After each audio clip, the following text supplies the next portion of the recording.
Alright, hello everyone. Here we are back for hole number 5 tutorial. Now what I might want to do here, I'm going to switch to Apocalypse so I can get a little bit more curl. It makes this tee shot a little bit easier. So if you have the ability to do that, you might want to do it. Aside from that, I don't know what the wind is going to be. Actually, I just made a club change, so I need to do it one of two ways. I either need to go out and change the club there, or I can just bring it up in my spare bag inventory here.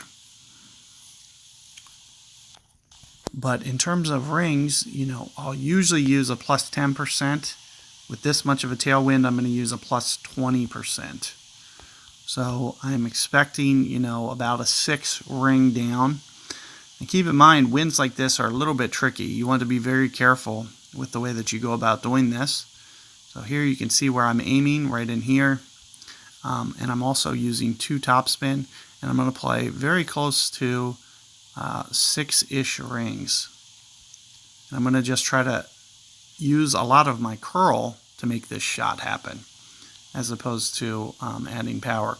And you can see that we've kind of put this grid line. You can see where I am in terms of the grid line. It's a very good, useful tool now to kind of avoid you from overpowering.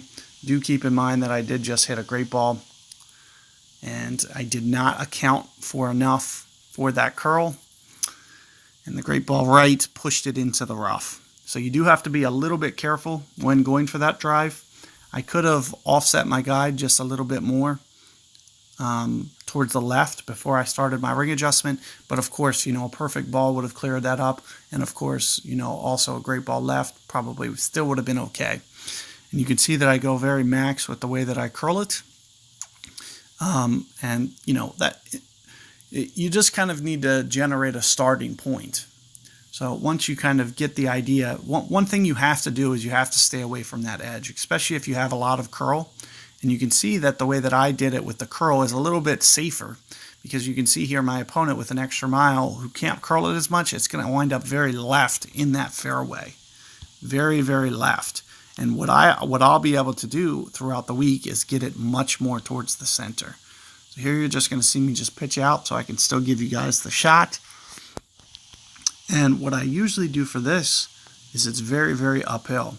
Now I'll usually use maybe a minus 20%, but when I'm pulling down towards min, I might use only a minus, because this is a very uphill tee shot.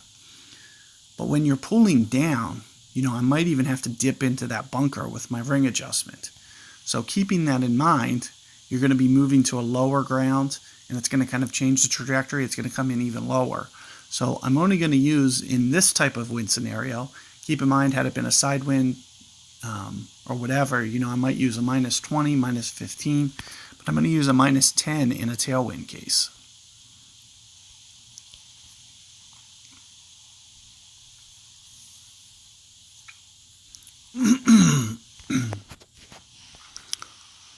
Aside from that, I'm going to use right around 4 backspin, maybe even 4 1/4. And we'll just try to size this shot up. There's max, there's min. We're going to be at least 80% here, give or take. So I'm going to move my slider up 6.6 rings or so. And as I mentioned, just kind of 4.5 on the spin, more or less.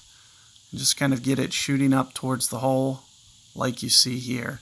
Might just offset it just a little bit to the side, because it is going to spring forward a little bit. But here you can see a 6.6-ish ring adjustment. Perfect ball.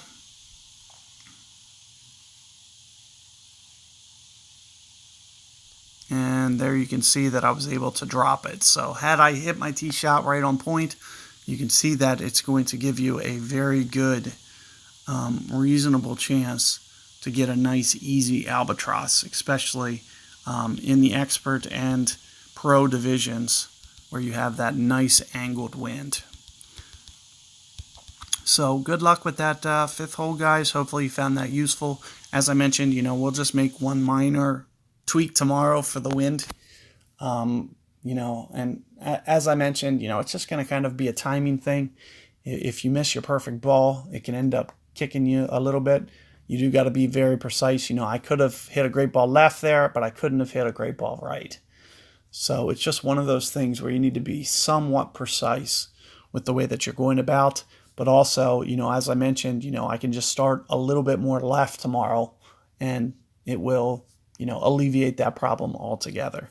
So good luck there, and see you guys on hole 6 coming up.